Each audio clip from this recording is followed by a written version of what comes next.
예, 찬양 감사합니다. 이 461장 십자가를 질 수 있나 찬송을 불러주셨는데요. 여러분도 그러시겠지만 저는 이 찬송 중고등학교 때 굉장히 많이 불렀던 찬송이었습니다. 근데 이 가사를 보면 이제 나이가 들으니까 이게 십자가를 질 수 있나 주님 물어보실 때 내가 선뜻 그러겠다고 대답할 수 있는 용기가 점점 사라져서 제 기억에 제가 이 서울제일교회 와서 이 찬송을 한 번도 회중 찬송으로 부른 적이 없는 것 같아요. 근데 하여간 그 젊었을 때는 정말 순교할 각오를 하고 예수를 믿었던데 지금은 가진 게 많아져서 그렇게 못 사는 저의 모습이 떠올라서 좀 울컥했습니다. 정말 이 찬송을 옛날처럼 그렇게 진심을 담아서 찬송할 수 있었으면 좋겠습니다. 그런 우리 모두가 되길 바랍니다. 예,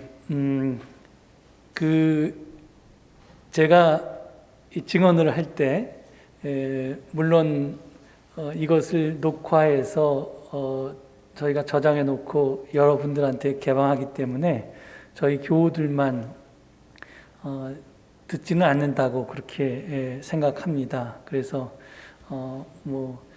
국내 다른 교회를 다니시는 분들도 들으시고 또 해외에 계신 우리 교회 출신 교우분들께서도 많이 들으시는데 제가 지난주에 최풍식 장로님하고 통화를 했습니다. 그랬더니 최 장로님께서 매주 저희 예배 설교와 찬양과 기도를 이렇게 토막토막 나 있잖아요. 그래서 저희 지금 그것들을 이제 일일이 다 들으신다고 하면서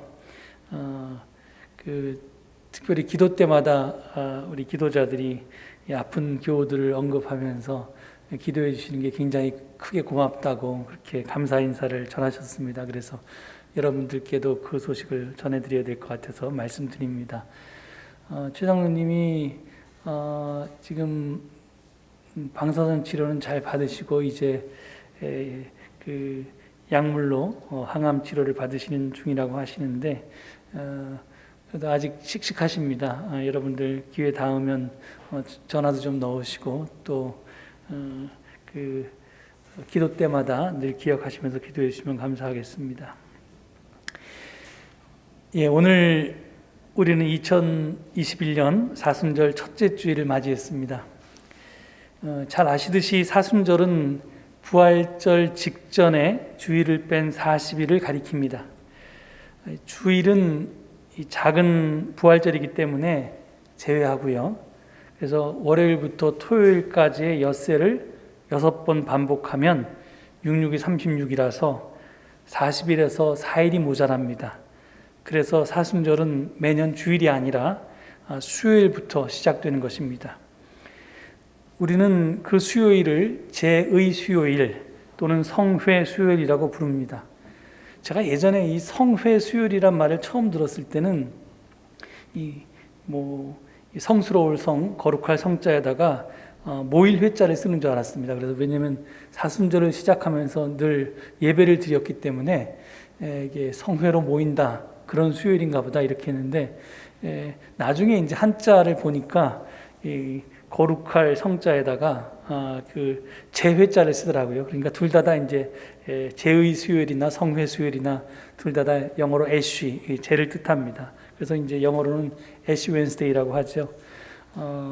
보통 이 한국 교회는 예전에 약해서 그런 의식들을 잘 안 하는데 서양의 예전을 중시하는 교회들에서는 종료주일에 종료주의 가지를 흔들면서 예배위원들이 입장을 합니다. 모든 예배 참여자들이 함께 종려나무 가지를 흔들기도 하고요.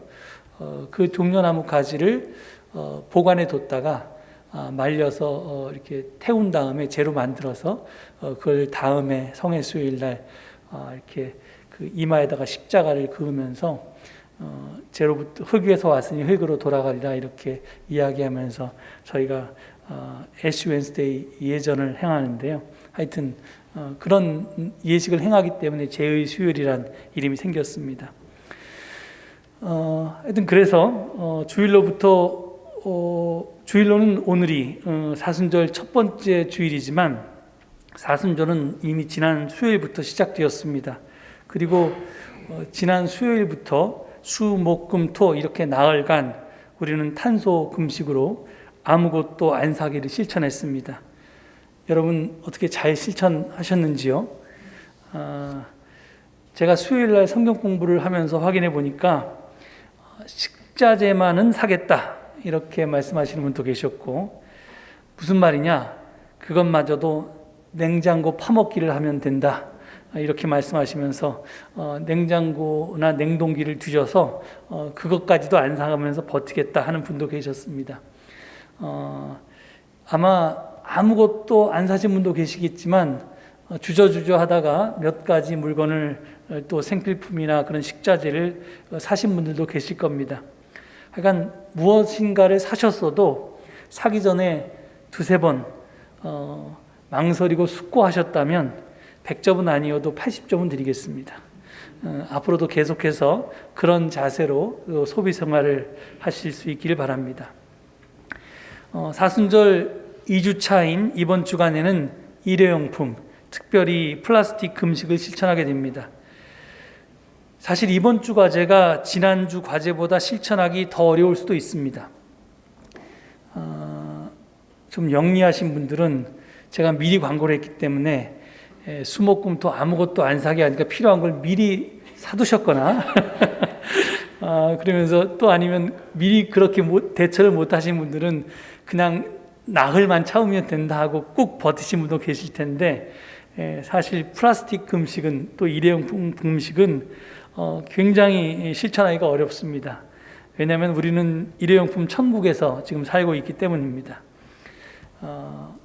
패스트푸드를 사서 먹을 때, 그러니까 피자나 햄버거나 하여튼 이런 걸 사서 먹을 때, 특히 치킨 같은 거 사서 먹을 때, 또 커피 전문점을 이용할 때, 이런저런 물건들을 택배로 주문했을 때, 시장이나 슈퍼마켓에 가서 장을 볼 때 등등 우리가 생활하면서 일회용품이나 플라스틱 포장지 없이 산다는 것은 거의 불가능합니다. 그래서 엄청 힘이 들 것입니다. 특별히 어린아이를 키우는 가정에서는 정말 일회용 물휴지를 쓰는데 그 물휴지도 플라스틱 성분이 들어가거든요. 그러니까 그리고 우리가 쓰는 치약이라든지 여러분 그 얼굴을 닦는 비누라든지 이런 세정제에도 다 미세 플라스틱이 들어가 있기 때문에 플라스틱 없이 산다는 것은 정말 일상생활이 불가능할 겁니다. 그래도 어쩌겠습니까? 하여튼 최선을 다해서 실천해 봐야죠. 그래서 아무쪼록 이번 일주일 동안 장바구니 꼭 들고 다니시고, 그리고 시장 갈 때 가능하면 그릇을 가져가셔서 생선도 담아오시고, 그 다음에 그 야채 같은 것도 이렇게 그 여신도에서 그런 거 했으면 좋겠는데, 제가 어디 신문 기사를 보니까 이 면 같은 걸로 이렇게 주머니 같은 걸 만들어서 거기에 이제 오이도 집어넣고 가지도 집어넣고 심지어 상추 같은 것도 집어넣어서 그 비닐 포장지를 버리고 거기다 담아오더라고요. 그렇게 이제 그런 그릇이나 용기도 가지고 다니시고, 또 텀블러 등을 꼭 지참해서 용기맨이 되어 보시는 것이 이번 주 과제입니다. 제가 한번 해봤는데요. 이게 사실은 용기를 들고 다니려면 조금 용기도 필요합니다. 사람들이 난 어떻게 볼까 이렇게 좀 부끄럽기도 하고, 특히 제가 남자라서 더 그런지 모르겠지만, 그런데 전혀 저를 이상하게 보지는 않더라고요. 굉장히 훌륭하게 쳐다보는 것 같아서 그렇게 어색하지 않았습니다. 하여튼 여러분들도 한번 그런 걸 경험해 보시기 바랍니다. 이 한국 개신교회가 기후위기 비상행동을 위해서 탄소금식을 시작한 것은 작년 사순절 때부터입니다. 그런데 작년에는 이 사순절을 시작하면서 동시에 비대면 예배가 시작되어서 이 비대면 예배를 처음 드려봤던 저희로서는 이 비대면 예배를 준비하느라고 거기에 집중하느라고 이 탄소금식을 광고하기는 했지만 거기에 대해서 이렇게 힘을 쓰지는 못했습니다. 다행히 올해는 비대면 예배에 어느 정도 적응이 되어서 탄소금식에 힘을 다할 수 있게 되었습니다. 그래서 올해는 사순절부터 시작해서 한 해 내내 탄소금식을 생활화하는 것을 우리 교회의 목표로 삼았습니다. 제가 지난 1월 24일 증언을 통해서 그렇지 않은 것처럼 잘나라는 제목의 증언을 통해서 언제 어디서나 녹색 그리스도인이 되는 것, 녹색 그리스도인으로 사는 것이 올해 우리의 목표입니다. 그 실천 지침으로 제가 주보에도 실었지만 당에는 4가지를 정했습니다. 첫째, 전 교인이 그린 엑소더스라고 하는 책을 돌려 읽는 겁니다. 지금 저희가 사서 읽은 분들이 10명이 넘으니까 그분들이 교회에 기증하면 또 그걸 그 서재에서 저희 책꽂이에서 빼다가 읽고 다음 주에 갖다 놓고 그러면 또 다른 분이 읽고 이런 식으로 해서 그 책을 모든 교인들이 하여튼 올해가 가기 전에 다 읽는 것입니다. 연말에 시험을 볼까 하는 생각도 있습니다. 둘째, 사순절 40일 탄소금식에 동참하는 것입니다. 이걸로 끝날 건 아니고요. 사순절 이후에도 매주 주보에서 이제 실천 과제를 제시할 텐데요. 그것을 이행하면서 탄소금식 생활이 정말 우리의 몸에 배도록 습관화되도록 그렇게 하는 것이 올해의 과제입니다. 세 번째, 그렇게 해서 저희들이 생활비를 절약하게 되면 몽골 론총의 숲에 나무 한 그루 이상을 심는 겁니다. 한 그루가 심고 가꾸는데 10,000원이라니까 여러분들이 10,000원 이상씩 그렇게 이 기완연 기독교 환경운동연대에 이렇게 기증하시면 됩니다. 마지막 4번째로 기완연을 비롯한 생태 및 환경운동단체에 정기 또는 부정기 후원회원으로 가입하는 겁니다. 저희가 개인적으로 생활을 실천하는 것도 중요하지만 사실은 정부 차원에서 또는 국회 차원에서 입법을 내서 이 제도적으로 이 제도화시키는 게 굉장히 중요해서 그런 것들은 이런 환경운동단체가 이제 압력단체로서 정부와 국회를 이렇게 좀 힘을 작용해야 되기 때문에 그 단체에 회원이 되는 게 굉장히 중요합니다. 근데 이제 기독교 환경운동연대는 그 정기 회원회 같은 경우에 한 달에 3,000원서부터 회원이 시작하고요. 그 다음에 그런 정기 회원뿐만 아니라 부정기 회원 가입도 가능한데 아까 저희가 10,000원을 그러니까 몽골 은총의 숲에 나무 한 그루 이렇게 심는데 기증하자고 했지 않습니까? 그 10,000원을 여러분들이 부정기 회비로 회원으로 그렇게 기증하시면 사실은 이제 그 활동이 동시에 되는 겁니다. 그러니까 하여튼 여러분들이 여러분의 성의껏 그렇게 회원으로 활동해서 그 환경운동 단체들이 여러 가지 그 법을 제도화하는데 일할 수 있는 것을 돕는 것이 우리의 목표입니다. 그런데 이 탄소금식을 생활화하는 것은 우리의 생활 습관을 근본적으로 바꾸는 일입니다. 어떻게 보면 문명 생활을 포기하고 광야 생활을 하는 것과 비슷합니다. 왜 그러냐면 많은 편리를 포기하고 일부러 불편하게 살아야 하기 때문입니다. 그래서 오늘 본문 말씀을 서신서가 아닌 복음서로 골랐습니다. 성서율가표가 제시한 오늘의 복음서 말씀이 사순절을 시작하면서 제가 드리고 싶은 메시지를 정확하게 이야기하고 있기 때문입니다. 그리 길지 않은 오늘의 복음서 본문 말씀은 크게 3가지 내용으로 구분됩니다. 첫 번째는 예수님의 세례이고요. 두 번째는 광야 생활이고요. 세 번째는 하나님 나라의 복음 선포입니다. 이 최초의 복음서인 마가복음에는 예수님의 탄생에 관한 이야기가 전혀 나오지 않습니다. 또한 예수님이 당신의 모습을 세상에 드러내기 전까지 도대체 어떻게 살았는지에 대한 언급도 전혀 없습니다.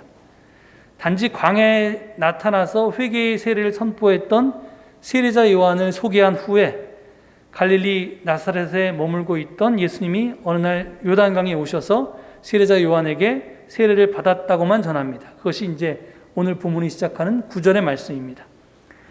그런데 예수님이 세례를 받을 때 하늘에서 들려온 소리는 좋다라고 하는 하나님의 탄성이었습니다.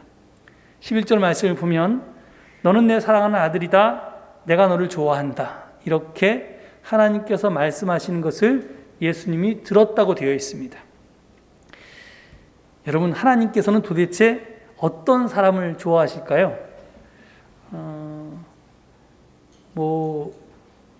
예수님만 특별히 이뻐하셨던 건 아닌데,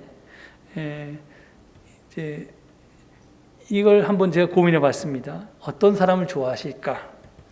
그러다가 이제 예전에 제가 몇 번 이 자리에서도 말씀드린 적이 있는데, 우리말 좋다라고 하는 어원에 대한 생각이 났습니다. 우리말 좋다라는 말이 듀오타라는 게 지읒이 아니라 디귿을 이제 초성으로 쓰는 말에서 왔는데, 그 듀오타라는 말은 돕다라는 구어랍니다. 그러니까 옛말이랍니다. 그러니까 우리말 좋다라는 말은 돕다라는 말에서 온 겁니다. 또 나쁘다라는 말은 나뿐이다라는 말에서 왔다고 합니다. 그래서 저는 하나님이 좋다고 하는 사람은 다른 이들의 운명에 관심을 두는 사람이라고 믿습니다. 세례라고 하는 것은 단순한 의식이 아닙니다. 그것은 나뿐이다 라면서 살아온 이기적인 나에 대해서 죽고 서로 돕는 하나님의 마음을 덧입는 일입니다. 예수님은 사람들이 서로 긍휼히 여기고 또 서로 애린의 마음으로 대하고 서로 무거운 짐을 나눠지고 존경하기를 서로 먼저 하는 세상을 열기 위해서 전력을 다하셨습니다. 하늘로부터 울려온 좋아한다는 말은 바로 그런 예수님의 삶과 관련된 것입니다. 그러니까 우리도 그렇게 살면 하나님으로부터 이게 너는 내 사랑하는 아들이다. 내가 너를 좋아한다. 라는 음성을 들을 수 있는 겁니다. 그런데 마가는 예수님의 세례 이야기 끝에 놀랍고도 충격적인 이야기를 덧붙이고 있습니다. 본문 12절을 보면요. 이게 장면이 갑작스럽게 전환되어서 놀라지 않을 수 없습니다. 거기 보면 이렇게 되어 있습니다. 그리고 곧 성령이 예수를 광야로 내보내셨다. immediately, 곧인데요. 그러니까 즉각. 예수님이 하나님의 음성을 하늘로부터 듣자마자 예수님이 광야로 내쫓겨셨다는 겁니다. 그래서 이 구절을 개역 개정판 성경은 성령이 곧 예수를 광야로 몰아내신지라 이렇게 번역하고 있습니다. 여기서 몰아내다라고 하는 그리스어 원어는 에크발로라고 하는 단어인데요. 이 말은 곱게 이렇게 인도했다, 나가게 했다 이런 게 아니라 쫓아내듯이 내보냈다라는 말입니다. 아주 강한 말입니다. 강제로 몰아냈다는 그런 뜻입니다. 하나님의 영은 도대체 왜 예수님을 광야로 몰아낸 것일까요? 광야하면 먼저 떠오르는 것이 부정적인 이미지입니다. 메마르고 건조하고 황량하고 거칠고 외롭고 쓸쓸하고 그래서 살기 힘든 시련과 고통의 장소, 그것이 바로 광야입니다. 그런데 구약 성서를 읽어보면요, 예언자들이 이스라엘 백성에게 목소리를 높여서 광야로 돌아가라고 외친 것을 자주 목격할 수 있습니다. 호세아가 그랬고 예레미야가 그랬습니다. 왜 하나님은 예언자들을 통해서 이스라엘 백성들에게 광야로 돌아가라고 호소하셨을까요? 또 복음서를 보면 예수님도 자주 광야에 나가서 기도한 것을 확인할 수 있습니다. 그 까닭은 무엇이었을까요? 왜 사서 고생하기 위해서 광야로 갔을까요? 왜 척박함과 고통의 자리를 일부러 찾아 나섰을까요? 이 질문에 답을 찾기 위해서 우리는 출애굽한 히브리 광야의 40년을 살펴볼 필요가 있습니다. 히브리는 수백 년간 이집트 땅에서 노예살이 하다가 모세의 영도로 그것을 탈출합니다. 그런데 그들은 자유의 땅 가나안을 향해서 가는 도중에 광야를 거치게 됩니다. 여기서 주목할 것은 이집트를 탈출한 히브리가 광야 길을 걷게 된 것은 하나님의 계획에 의한 것이었다는 것입니다. 광야는 그들이 좋아서 선택한 길이 아니었습니다. 순전히 하나님의 뜻에 의해서 그렇게 되었던 것이었습니다. 오늘 본문 12절에 제가 앞서 말씀드린 것처럼 예수님이 세례를 받으신 직후에 곧 성령이 예수를 광야로 내보내셨다라고 기록하고 있는 것처럼 이와 유사하게 출애굽기 13장 17절을 보면 하나님께서는 출애굽한 히브리를 지름길인 해안길로 인도하지 않으시고 광야길로 빙 돌아가게 하셨다고 보도하고 있습니다. 즉 하나님께서 친히 노예살이하던 땅인 이집트에서 자유의 땅인 가나안으로 건너가는 중간에 광야를 반드시 거치도록 마련하셨던 것입니다. 그렇다면 광야는 과정이 됩니다. 자유의 땅에 들어가기 전에 반드시 거쳐야 할 중간 과정, 즉 프로세스라는 말입니다. 그런데 이 과정은 단순히 공간적이거나 시간적인 차원의 중간을 뜻하지 않습니다. 그것은 존재 자체가 변화되는 거듭남의 과정을 뜻합니다. 수백 년간 이집트에서 노예살이를 하다가 탈출한 히브리가 그 즉시 하나님의 백성 이스라엘이 되는 것은 아닙니다. 자리가 바뀌었다고 또 시간이 지났다고 저절로 노예 백성이 하나님의 백성이 되는 것은 결코 아니라는 말입니다. 이것은 외적인 상황이 바뀌었다고 사람이 저절로 달라지지 않는 것과 똑같습니다. 3살 버릇 80까지 간다고 사람은 참으로 변하기 힘듭니다. 우리가 펜을 바꾼다고 해서 글씨체가 달라지는 건 아니지 않습니까? 마찬가지로 히브리가 이집트의 노예살이를 그만두고 그 장소를 이집트를 떠났다고 해서 대뜸 하나님의 백성이 되는 것은 아니었습니다. 히브리가 이스라엘이 되기 위해서는 존재 자체가 거듭나는 자기 정화와 자기 정립의 과정이 반드시 필요했습니다. 이것이 광야가 근본적으로 갖고 있는 적극적인 의미입니다. 광야는 존재 자체를 변화하는 거듭남의 과정입니다. 그래서 출애굽은 영어로 엑소도스인데요. 이 엑소도스란 말은 그리스어 에크와 그 다음에 호도스가 합쳐진 말입니다. 에크는 영어로 하면 from이란 뜻입니다. 무엇으로부터. 호도스는 영어로 하면 the way인데요. 길입니다. 길로부터 이런 뜻입니다. 그러니까 엑소도스의 뜻은 길로부터라는 뜻이고요. 더 정확하게 하면 이 길 밖으로라는 뜻입니다. 그러니까 그동안 살아왔던 익숙한 삶의 길에서 벗어나서 새로운 삶의 길로 나아가는 것이 바로 엑소도스입니다. 과거의 삶의 양식과 인생관을 버리고 새로운 삶의 양식과 인생관을 향해서 나아가는 것, 이것이 바로 엑소더스입니다. 엑소더스 후 40년 동안 광야 생활은 이스라엘 백성에게 결코 무의미한 고행의 길이 아니었습니다. 거기서 그들은 하나님 나라의 헌법, 십계명을 받았고요.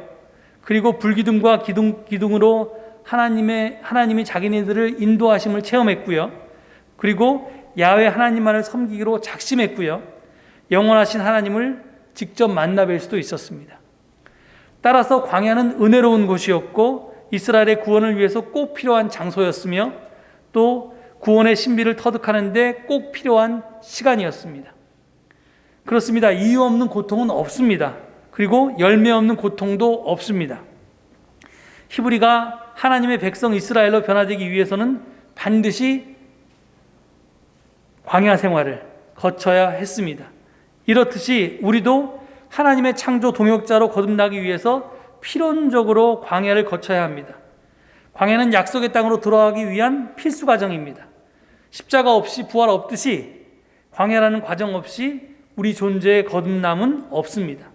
그러니 우리는 광야 생활을 그냥 피할 게 아니라 적극적으로 수용해야 할 것입니다. 그런데 이 광야에서의 시간이 지난 다음에 마가복음 1장 14절은 이렇게 증언합니다.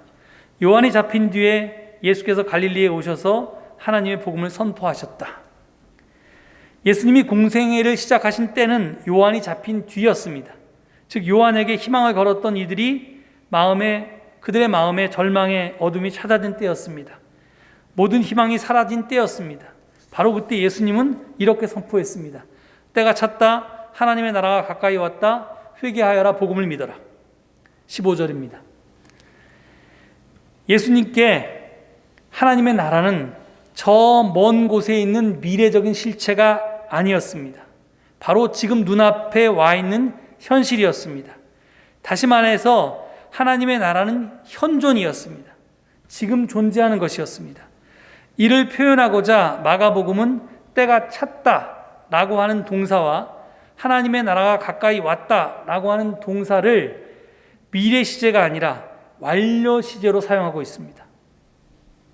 하나님 나라는 미래에 오는 것도 아니고 때는 미래에 완성되는 것도 아니고 지금 이미 완성되었다라고 완료 시제를 쓰고 있습니다. 이 말이 무슨 뜻입니까? 현재는 미래를 내포하고 있다는 말입니다. 미래는 어느 날 갑자기 하늘에서 뚝 떨어지는 것이 아닙니다. 내가 오늘을 어떻게 사느냐가 나의 미래를 결정합니다. 그런 뜻에서 현재에는 이미 미래가 포함되어 있는 것입니다. 지금 생태 친화적인 삶을 살지 않으면서 미래에 생태 친화적인 세상이 펼쳐지기를 기대할 수는 없다는 말입니다. 현재의 삶은 이미 미래의 삶을 잉태하고 있기 때문입니다. 그러니까 지금 당장 그렇게 살아야 합니다. 나중에 내일부터 그렇게 살아야지. 이런 사람 절대로 살 못 빼는 것처럼요. 우리가 내일서부터 생태적으로 살아야지. 이런 사람에게 절대로 좋은 세상, 생태적인 좋은 세상은 오지 않습니다. 지금 당장 그렇게 살아야 합니다. 그렇지 않고 바른 세상을 바라는 것은 헛된 희망일 뿐입니다. 그렇다면 하나님 나라에 들어갈 수 있는 사람은 누구입니까? 회개하고 복음을 믿는 자입니다. 회개한다는 것은 하나님을 등지고 살던 삶에서 벗어나서 하나님을 향하여 선다는 뜻입니다. 즉 하나님이 기뻐하시는 일을 하면서 사는 것입니다. 하나님을 믿는다는 것은 평화와 생명을 위해서 일한다는 말과 다르지 않습니다. 미움이 있는 곳에 사랑을 심고 상처받은 영혼들을 보듬어 안고 분열된 세상을 치유하기 위해서 땀 흘리지 않는 이들이 하나님을 믿는다는 것은 어불성설입니다. 하나님의 걸작품인 창조 세계가 파괴되고 신음하는 것을 보면서도 여전히 나의 풍요와 편리만을 구하는 사람은 하나님을 믿는 사람이 결코 아닙니다.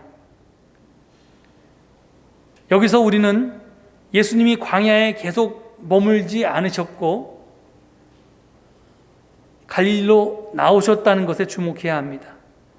예수님은 광야에서 하나님의 동역자로 완전히 거듭나자 갈릴리로 가서 하나님 나라의 복음을 선포하셨습니다.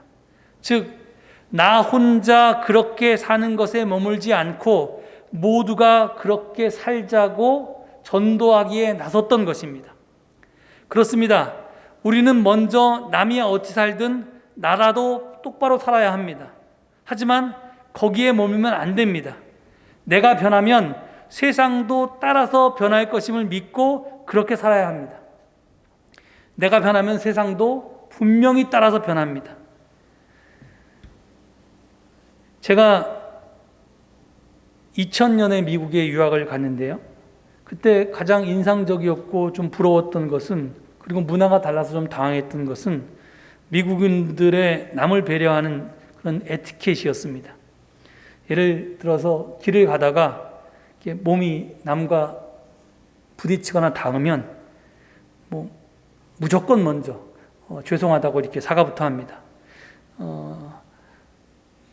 우리는 그냥 모른 척 지나가는 경우가 많았는데 그 사람들은 깜짝 놀라서 그렇게 사과를 했습니다. 그리고 문을 열고 들어갈 때도 문을 닫기 전에 내 뒤에 누가 따라오지 않나 이렇게 살피고, 그런 사람이 있으면 그 사람이 문에 가까이 올 때까지 그 문을 이게 짚고 서 있었습니다. 그래서 이제 남을 배려하는 거죠. 누구는 그렇게 안 하면 총 맞아 죽을까봐 겁이 나서 그런 행동을 한다 이렇게 해석하는 사람도 있는데, 그런 사람도 가끔 있을 수 있지만 그건 그들이 이제 문화의 밴 에티켓이었습니다. 그런 생활 태도가 사실은 제가 한국에 살 때 그게 일반적이지 않았습니다. 그런데 20년이 지난 지금은 한국 사람들도 다 그렇게 합니다. 물론 100% 모든 사람들이 다 그렇지는 않지만 거의 대부분 그렇게 삽니다. 그런 태도와 문화가 이제는 당연한 것으로 되었습니다. 20년 동안 바뀐 겁니다. 저는 탄소 금식도 마찬가지라고 생각합니다. 지금은 소수만 동참해서 행동할지라도 머지않은 가까운 미래에 우리 모두가 그렇게 살게 될 것입니다. 단지 우리가 조금 일찍 그렇게 살자는 것입니다. 그러니 기꺼이 우리는 탄수금식이라는 광야 생활로 나서야 하고, 내가 먼저 몸에 익혀서 이게 내 생활 습관이 되게 해야 되고, 그것들이 나의 사는 모습을 통해서 이웃들이 그것을 닮게 해야 할 것입니다. 구호나 말이 아니라 행동과 삶으로 그렇게 해야 합니다. 아주 옛날인데, 아주 옛날 아니고 이제 한 4년 정도 지난 일인데, 2017년 말에 한겨레 신문의 같은 코너에 김영훈의 생각줍기에 이렇게 그림이 하나 실렸습니다. 구불구불 굽이치는 광야를 지나는 길과, 그리고 그 길 끝에 이어진 커다란 별을 보여주는 그런 그림이었습니다. 그런데 이 김영훈 작가는 그 그림 밑에 다음과 같은 인상적인 문장을 덧붙여 놓았습니다. 메마른 사막에선 누구나 생명수를 얻기 위해 오아시스를 찾지만 혼탁한 세상에선 생명수를 얻기 위해 혼탁한 세상에선 누군가만, 즉 일부의 사람만 생명의 말씀을 얻기 위해 광야로 나선다. 광야에서는 누구나 물을 찾지만 이 일상 속에서 일부의 선각자만이 일부러 생명을 찾기 위해서 광야로 나선다는 말입니다. 저는 그 누군가가 바로 우리이기를 희망합니다. 기후위기로 인류의 미래를 알 수 없는 이 혼탁한 세상에서 하나님의 창조 세계를 보존하고 그것을 온전하게 후손에게 제대로 물려주기 위해서 탄수금식을 생활화하는 그런 불편한 광야 생활로 기꺼이 우리가 나설 수 있게 되기를 바랍니다. 물론 그 광야는 굉장히 불편할 것입니다. 또 그렇게 사는 게 굉장히 어려울 것입니다. 그래서 사탄의 시험을 받는 곳이고 들짐승들의 영역일 것입니다. 그런데 여기서 우리가 마지막으로 한 가지 더 주목해야 할 것은, 예수님은 사탄과 짐승에게만 둘러싸여 있던 것이 아니라는 것입니다. 광야에서 13절 하반절을 보면 이렇게 되어 있습니다. 마가는 천사들이 그의 시중을 들었다라고 증언합니다. 이 말은 우리에게 큰 위로가 됩니다. 광야는 사탄과 짐승들의 공간이기도 하지만, 그래서 어렵고 힘든 공간이지만 천사들의 도움을 받는 곳이기도 하다는 것입니다. 언제 어디서나 우리는 혼자가 아닙니다. 늘 하나님이 우리와 함께 계시고, 그리고 서로를 돕는 하나님 나라의 길벗인 우리의 친구들이, 길벗들이, 교우들이 있습니다. 혼자라면 불가능하겠지만 하나님이 함께 하시니까 우리는 우리의 목표 달성은 가능할 것입니다. 또 우리의 동역자들이 있으니, 길벗들이 있으니 우리는 외롭지 않을 것입니다. 아무쪼록 탄수금식을 생활화하면서 기꺼이 광야 생활로 나서는 한 해, 그 속에서 하나님의 동행과 길벗 천사들의 도움을 경험하는 복되고 은혜로운 한 해, 그래서 우리가 세상을 바꾸는 그런 한 해가 되기를 간절히 축원드립니다. 이 말씀을 기억하시면서 되새기시면서 침묵 가운데 기도하시겠습니다.